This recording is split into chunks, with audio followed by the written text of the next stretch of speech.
mga testimonies kanina. Salamat din po sa ating Panginoon. Patuloy na pagkilos niya sa ating gawain, sa mga Bible studies, sa blessings na pinagkakaloob po sa atin ng Panginoon, kaarawan, kalakasan, karunungan. So lahat ng yan ay atin pong ipinagpapasalamat sa Panginoon. So ngayon po mga kapatid ay tayo po'y dumako sa atin pong exhortation at samahan po ninyo ako sa aklat ng Juan. So ito po ay isa sa 7 wika ng Panginoon. Ano po? This is about the third of the 7 last words of Jesus. So because ngayon po ay hindi na po dahil ngayon ay Holy Week, kundi dahil ito yung isang lesson na nais pong ipahayag po ng Panginoon sa atin patungkol sa kanyang sakripisyo sa krus ng Kalbaryo. Sa aklat po ng Juan, Kabanata 11, talata 26 hanggang 27. In John chapter 19, verses 26 to 27, ito po ang ating makikita sa ating po mga Biblia at tingnan po natin. Sabi po dito, nang makita ni Jesus ang kanyang ina at ang minamahal niyang alagad na nasa tabi nito, sinabi niya, "Ginang, narito ang iyong anak." At sinabi niya sa alagad, "Narito ang iyong ina." Mula noon, pinatira ng alagad na ito sa kanyang bahay ang ina ni Jesus. Purihin po ang Panginoon, tayo po ay manalangin. Aming Ama naming Diyos, na dakilat, makapangyarihan po sa lahat.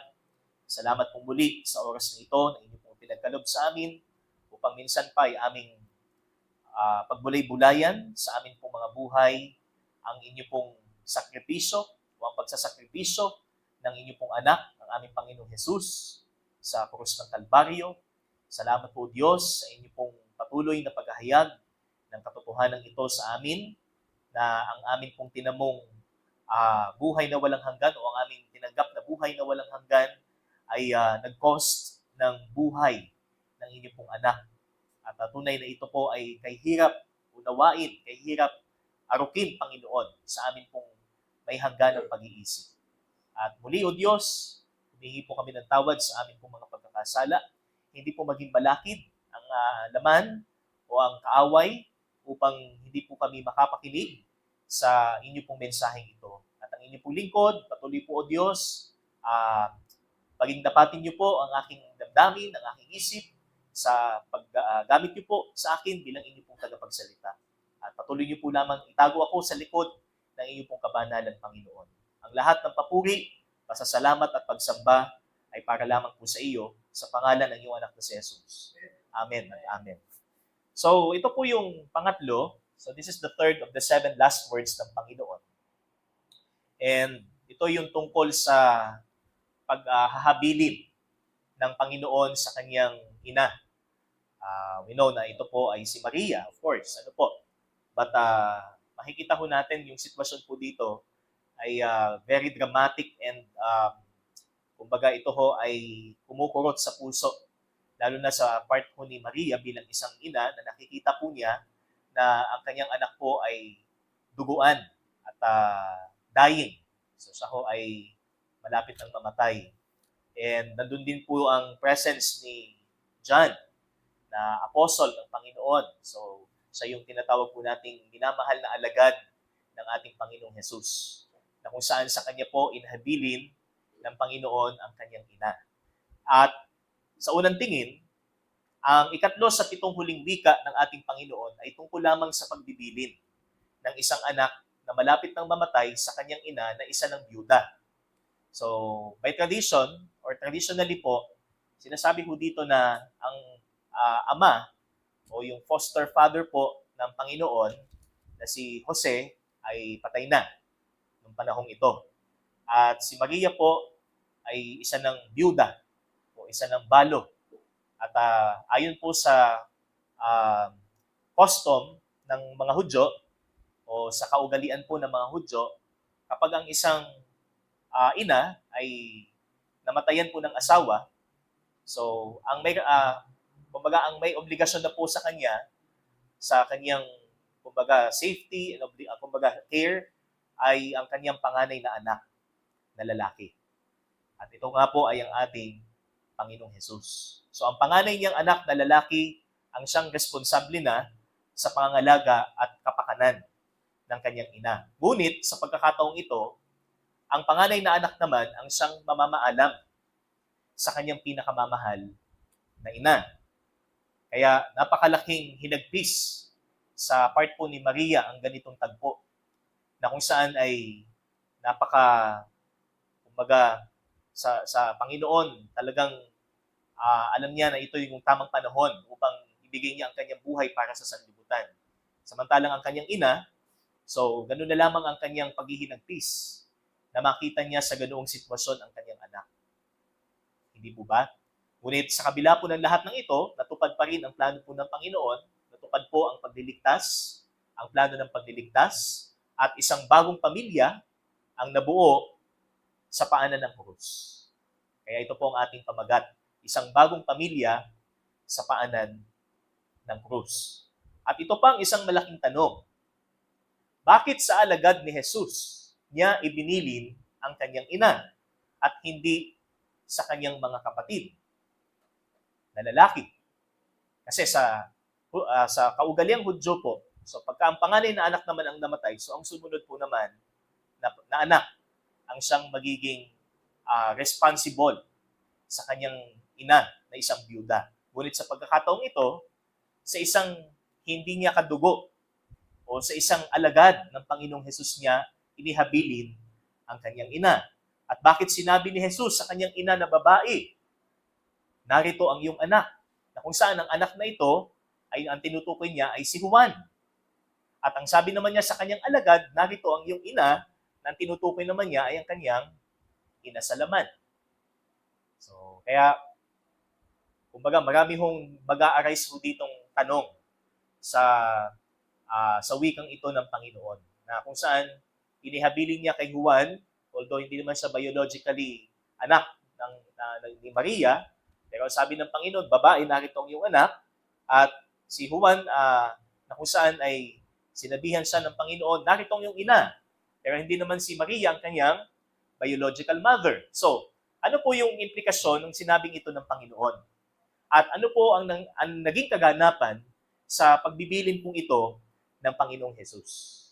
So, ito po yung mahalagang katotohanan ng makikita po natin sa ikatlong wikang ito ng Panginoon. So, kumbaga, hindi naman po ito series na 1, 2, 3 to 7, but piling mga wika ng Panginoon ang ating makikita sa mga linggong ito. Ano po? So, una po mga kapatid, makikita po natin sa verse 26, muli po nating tingnan.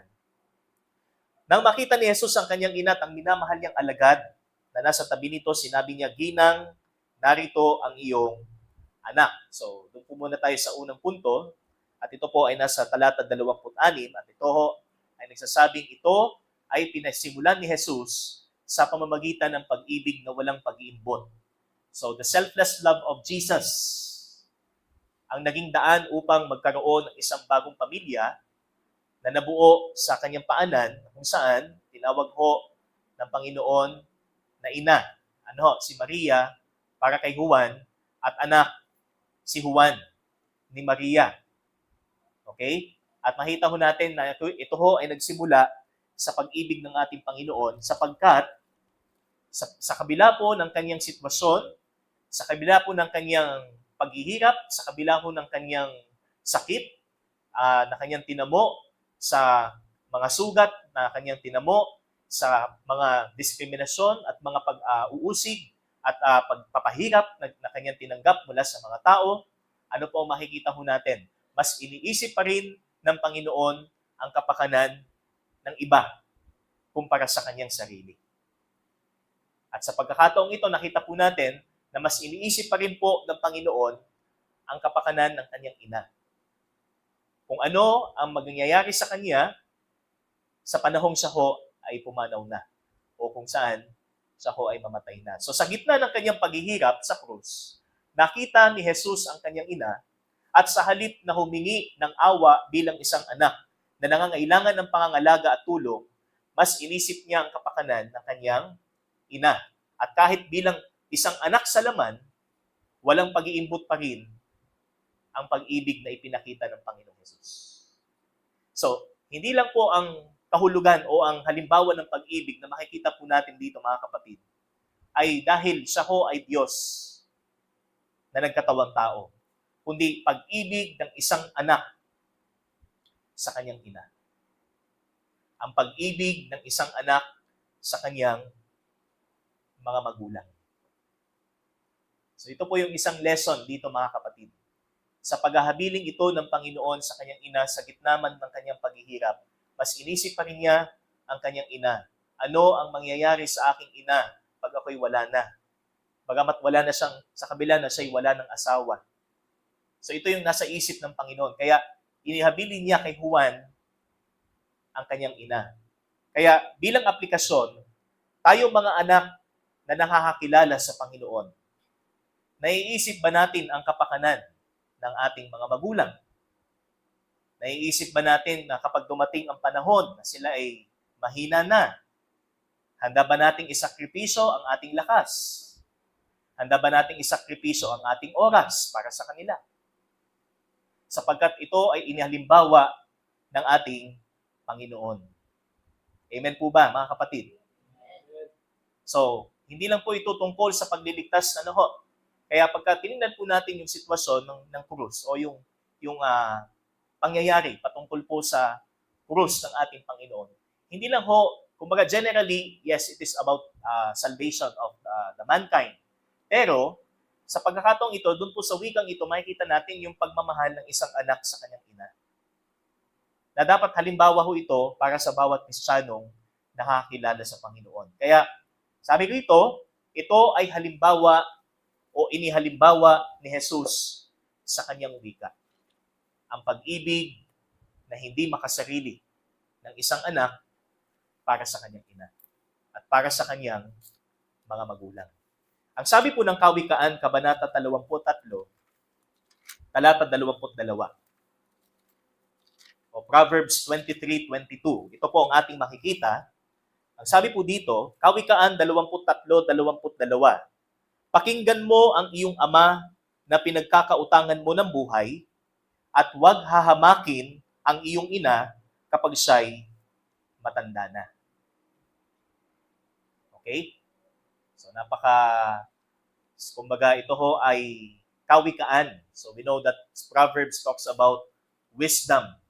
So, ang katangian ng isang taong marunong o ang katangian ng isang taong may pagkatakot sa Diyos ay kung paano niya iginagalang at nirerespeto at minamahal ang kanyang magulang. Amen? Parang hindi kayo sang-ayon Ito ay salita ng Diyos, mga kapatid. Ulitin ko po ang sabi, pakinggan mo ang iyong ama. Hanggat ang itinuturo sa atin ay tama, hanggat ang itinuturo sa atin ay para sa ating ikabubuti, pakinggan natin. Okay?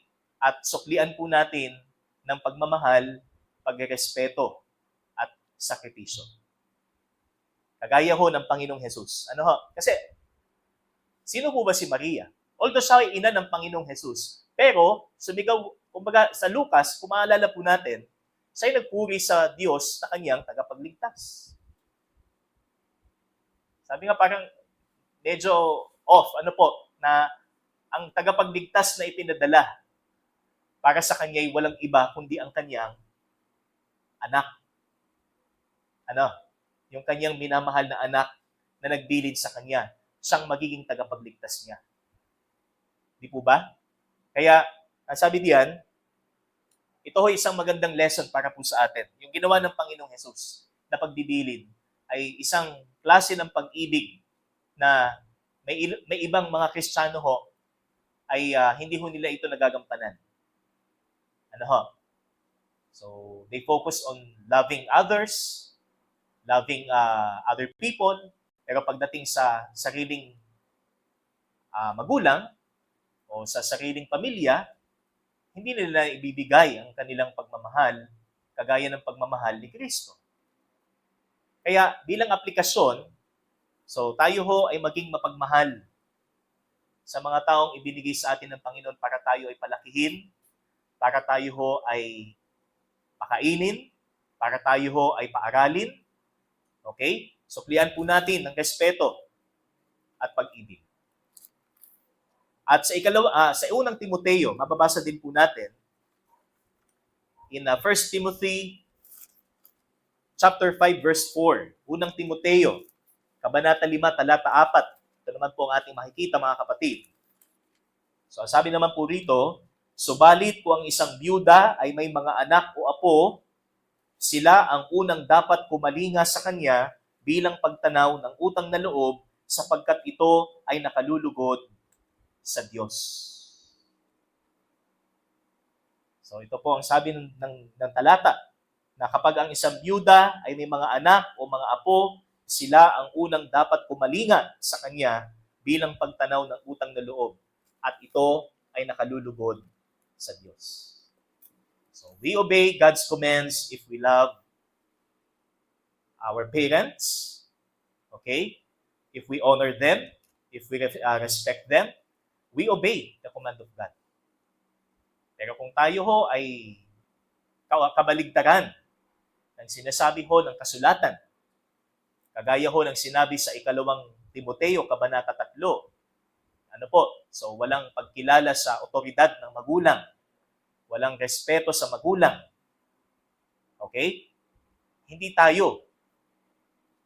Kumbaga, hindi natin ipinapakita ang pag-ibig ni Kristo, kundi ang pag-ibig natin sa ating mga sarili ang ating ipinapakita. So, which is, alam natin na ito'y makasalanang pag-ibig. Kaya, ang sabi po ito is, mas inisip ni Jesus ang kanyang ina kaysa sa kanyang sarili. Kung kaya't, bilang anak, hindi lamang anak ng Diyos, kundi maging anak sa laman ng ating mga magulang, iniisip din natin ang kanilang kapakanan. Iniisip natin kung ano ang mangyayari sa kanila sa darating na panahon at ano ang pupwede nating maibigay sa kanila. Okay? At sa pangalawang subpoint natin, so hindi lamang po ang inisip ng Panginoon ay ang kapakanan ng kanyang ina. Mas pinili rin ng Panginoon ang kanyang alagad para sa pangangalaga sa kanyang ina. Sapagkat dito po sa verse 26, nakikita po natin, mga kapatid.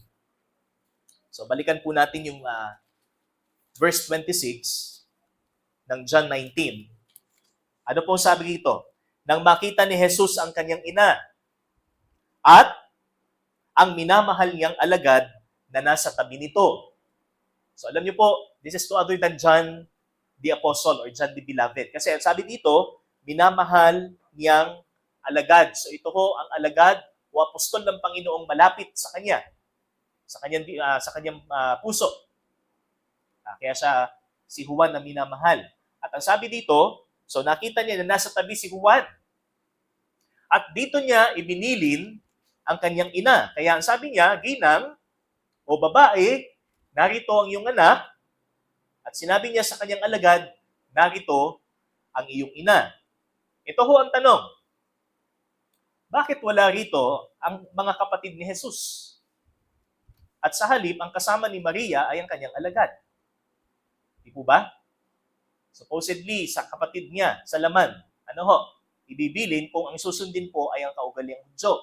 Pero hindi po ito ang nangyari. Ang kasama ho ni Maria ay si Juan. At sa kanya ho, inahabilin ng Panginoon ang kanyang ina. At ang tanong, bakit sa alagad niya ibinilin ang kanyang ina? So wala pong sagot ang Biblia kung bakit wala ho doon ang kanyang mga kapatid. At ang maliwanag lang ho dito is dahil tinawag niyang minamahal niyang alagad si Juan, nakita niya yung, kumbaga yung pag-ibig. Ano ho, na ganun na lang din ang pag-ibig nito sa kanya. Kaya sa kanya, inihabilin ng Panginoon ang kanyang ina. Okay? So pinatunayan niya o ni Apostol Juan na handa siya sa responsibilidad na ibibigay sa kanya ng Panginoon hanggang sa dulo. Napansin niyo po ba na si Juan lang at wala na yung ibang mga apostol ng Panginoon sa tagpong ito? Ano pong nangyari dun sa mga ibang apostol ng Panginoon? Nagsipulasan, di ba? Nagsipulasan sila matapos arestuhin ng Panginoon. Ngunit si Apostol Juan, ang natirang naglakas loob na hanggang doon sa paanan ng krus ay nandoon siya. At kasama niya ang kanyang ina or ang ina po ng ating Panginoong Hesus. Kaya sa kanya po inihabilin ng Panginoon. At isa pa ang alagad na ito lamang ang naglakas loob na sumama sa ina ni Jesus sapagkat nagsitakas ang iba niyang mga alagad. Kaya bilang aral mga kapatid, kung tayo ho'y magpapakita ng ating tunay na pagmamahal sa Diyos, maaari tayong pagbilinan ng Panginoon ng mga natatanging responsibilidad kung walang pag-iimbot ng ating pagmamahal sa Kanya. So, this is more of a privilege. Ano po? Na kapag halimbawa, tayo'y tapat sa paglilingkod sa Diyos. Pwede ho tayong maging steward ng mas marami pang pagpapala ng Diyos. Pakatandaan po natin itong mga responsibilidad na ito ay pagpapala galing sa Panginoon. At kung tayo ho ay magpapakita ng tunay na pagmamahal sa Panginoon, mas darami ho ang mga pagpapalang ipagkakaloob mo sa atin. So, hindi po yung pagpapalang ikapapakinabang lamang ng ating laman, kundi upang mas maging kagamit-gamit tayo sa Kanya. Okay? So, ang sabi po rito, maaari tayong pagbilinan ng Diyos ng mga natatanging responsibilidad kung wala ring pag-iimbot o ibig sabihin ay selfless ang ating pagmamahal sa Kanya. At isa pa, mas matimbang sa puso ng Panginoon ang espiritual kaysa sa laman. So, si Juan ay espiritual. Ano ho? Kumbaga, so alagad siya ng Panginoon at tinitingnan niya ang sitwasyon sa espiritual na perspective. Kaya, sabi niya, babae, narito ang iyong anak at alagad ko, narito ang iyong ina. Kaya ito ay isang natatanging pagbibilin na nagpapakita ng kawalan ng pagiging makasarili sa part po ng ating Panginoon. Kaya, for our application pa rin, yamang tayong mga alagad rin ni Jesus, dapat nating unahin ang kapakanan ng iba kaysa sa ating mga sarili at handa tayo sa anumang iaatas niya sa atin. Kumbaga, as a disciple of God or ng Panginoong Jesus, kailangan handa tayo sa anumang ibibigay sa atin ng Diyos na responsibilidad. Sapagkat ito ho ay atas niya sa atin. Siya ay ating Panginoon. Amen? At tayo'y kanyang mga alagad. Kung anong sabihin ng ating Panginoon, wala tayong objection. Ang kailangan lang po natin is follow. Sumunod lang po tayo. Yan lang po ang magiging sagot natin. Okay? So, sabi po ng Matthew 16, ano po, ang katangian ng isang alagad, verse 24, kailangan niyang itatwa ang kanyang sarili, pasanin ang krus at sumunod kay Kristo. So, hindi ho ito pagtataas ng sarili. O mas isipin niya ang kanyang sarili kaysa sa iba. Ang pagiging alagad ni Kristo ay ang kahandaang tanggapin ang anumang atas na ibigay sa kanya sapagkat mahal niya ang kanyang Panginoon. Okay? Kaya una, ito ho ay pinasibulan ni Jesus sa pamamagitan ng pag-ibig. At ang aral ho na makikita ho natin dito ay ang pagiging hindi makasarili at ang pagiging kumbaga mapagmahal po natin sa Panginoon. Amen, mga kapatid? So, ito po ang una nating punto. At sa pangalawang punto po, ito po ang makikita naman natin sa pangalawang bahagi po ng verse 26. Ano po ang sabi po dito? Sinabi niya, ginang, narito ang iyong anak. And then verse 27, at sinabi niya sa alagad, narito ang iyong ina. Mula noon, pinatira ng alagad na ito sa kanyang bahay ang ina ni Jesus. Kaya ang ikalawang katotohanan po, ito ho ay simbolismo ng espiritual na pamilya ng Diyos. Kaya isang bagong pamilya ang nabuo sa paanan ng ating Panginoon. Hindi ho isang biological o physical na pamilya, kundi ang spiritual na pamilya ng Panginoon. Una, ang pagtatayo ng pamilyang ito ang nasa kaibuturan ng puso ng pagmimisyon ng Panginoong Hesus.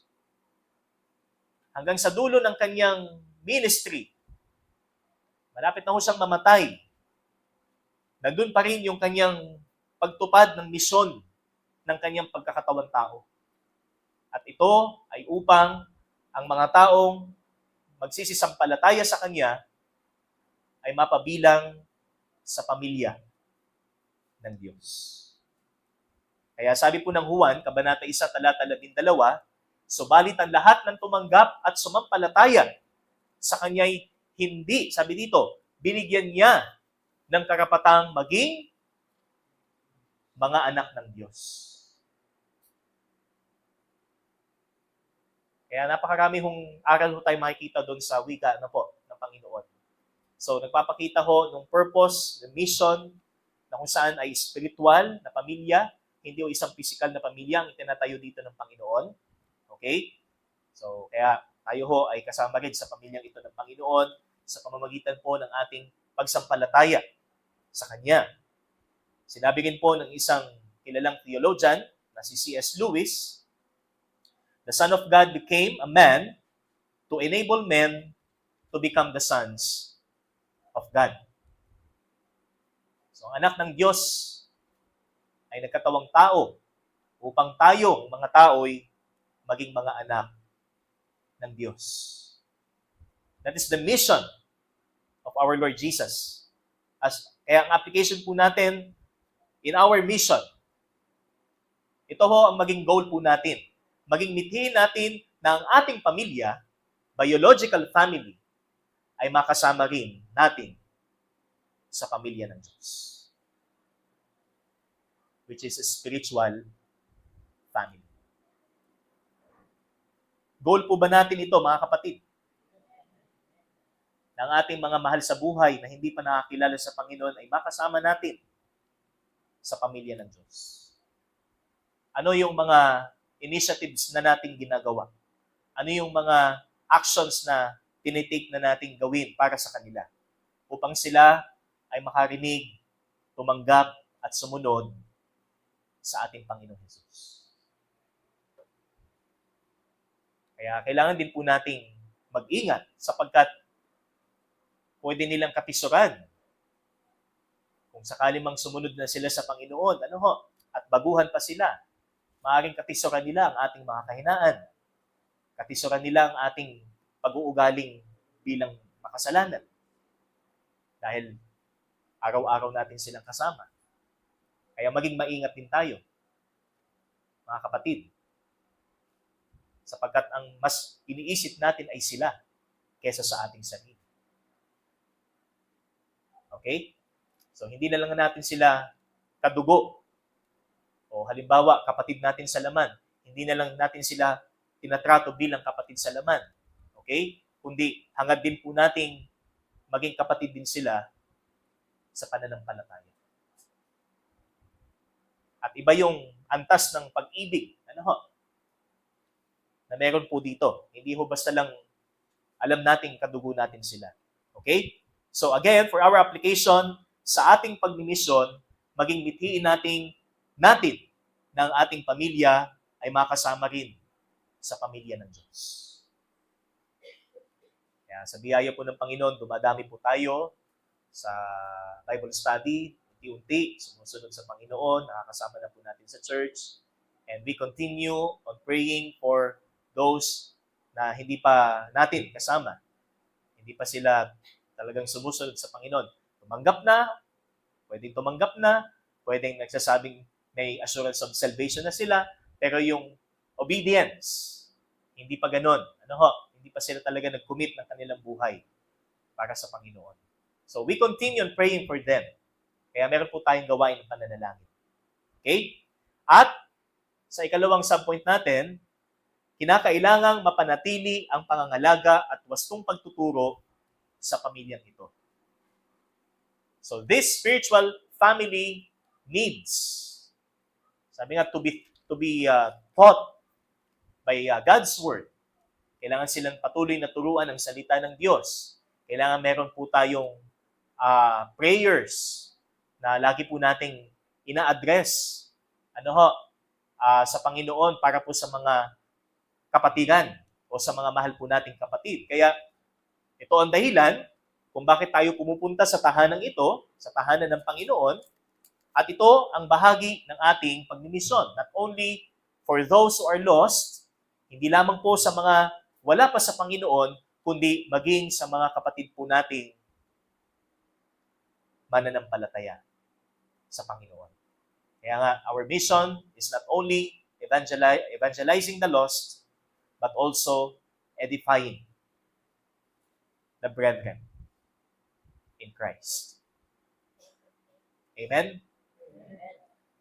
Hindi lang po ang ating responsibilidad ay ang mga hindi ligtas, kundi ang bawat isa din po sa ating mga ligtas na, ay kargo din po natin sapagkat tayo ay nasa iisang katawan lamang at ang ulo po natin ay ang ating Panginoong Jesus. So ito ang ating mission, ang pagpapatibay sa kapatiran. So, yun pong pagdala ni Juan kay Maria, okay? So, doon na tumira si Maria sa tahanan po ni Juan. So, ito ay may significance. Kumbaga sa isang spiritual na pamilya na ito ay nangangailangan po ng pagtuturo. Yan, yung paghuhubog sa kanyang spiritual na buhay. Okay?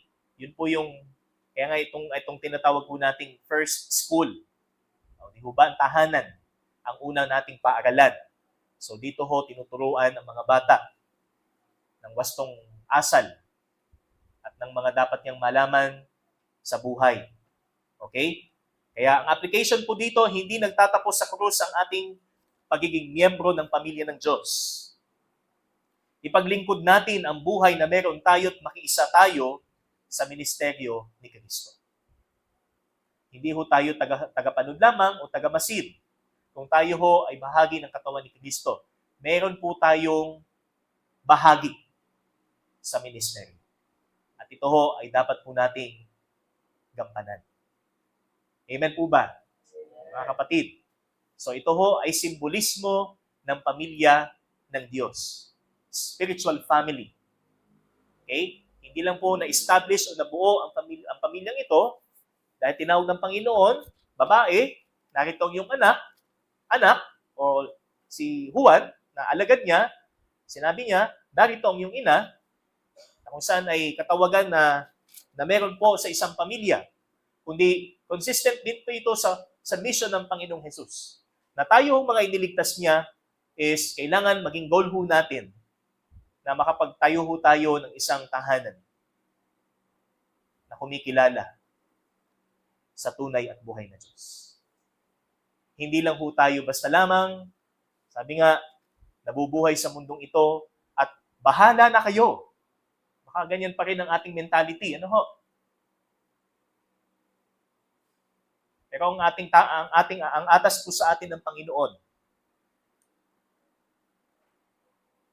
Great Commission. Let us go and evangelize. Di ba? And let us go and preach the gospel to all creation. Mark 16:15. So ipangaral natin ang mabuting balita sa lahat. Primarily sa ating mga mahal sa buhay. Kaya bilang pangwakas, ipamuhay natin ang pagiging alagad ni Jesus. Yamang tayo'y kabilang sa pamilya ng Diyos. So, hindi lang ang Panginoon na nagpasimula, kundi tayo mga bunga ng pinasimulang ito ng ating Panginoon, umayon tayo sa kung paano ito itinayo ng Panginoon. Umayon tayo sa kung ano yung goal and purpose ng Panginoon kung bakit po tayo niya tinawag na kanyang mga alagad. Okay? Kaya sa pagkakabuo ng pamilyang ito, pinapabatid ito sa atin, tayo ay mga alagad ng ating Panginoong Jesus. At tayo ay maging halimbawa ng ating Panginoon sa paglilingkod, at sa kabanalan. Tayo po'y madalangin. Salamat po, O Diyos, sa iyo pong salita, sa patuloy niyo pong paghahayag sa amin ng mga katotohanan ito. Salamat po sa biyaya ng paglilingkod at puso na iyong binago at patuloy na naghahangad na ikaw lamang ang aming mabigyan ng kaluguran sa lahat ng aming gagawin. Salamat po sa wika na inyo pong ipinahayag sa amin, na kung saan ay naghahayag po ng pag-ibig na walang bahid ng pagiging makasarili, na siyang dapat naming tularan po, Diyos, at ito rin ang mahalagang katangian ng isang tunay na lingkod po ninyo. May pamuhay namin sa tulong at biyaya po ninyo ang lahat ng mga katotohanan ng inyo pong inihatid sa amin. At ang lahat ng papurit pa sa salamat ay sa iyo po lamang. Muli, purihin ka sa pangalan ng iyong anak na si Jesus. Amen at amen. Sa Diyos po ang kapurihan